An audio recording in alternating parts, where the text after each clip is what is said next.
Sana makaintindi kayo. Ang mga batang musmos ay dapat tinutulungan ninyo, hindi yung puro kurakot.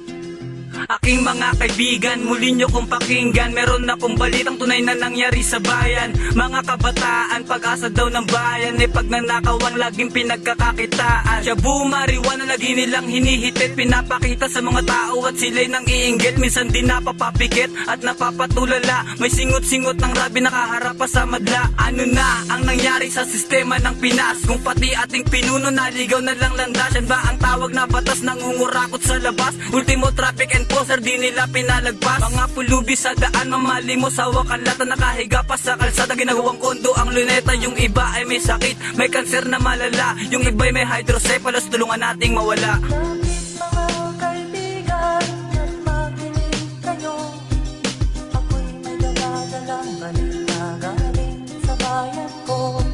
Nais kong ikamahagi ang mga kwento at mga pangyayaring nagaganap sa lupa ng ako.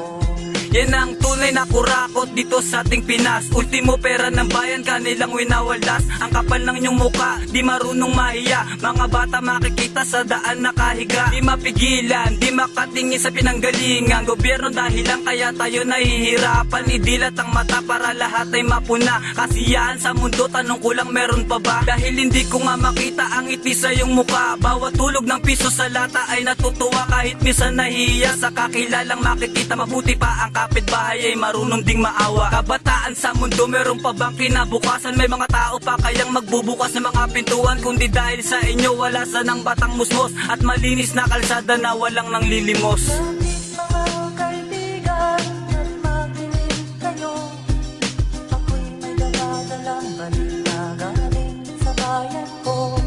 Nais kong ikamahagi ang mga kwento at mga pangyayaring nagaganap sa lupa ng ako. Noon mga kaigsunan, nung paminaw kamo, doon ako'y dala ng mga balita gikan sa banwa ko. Gusto ko nga ipahibalo ang mga istorya nga nagakahitabo sa banwa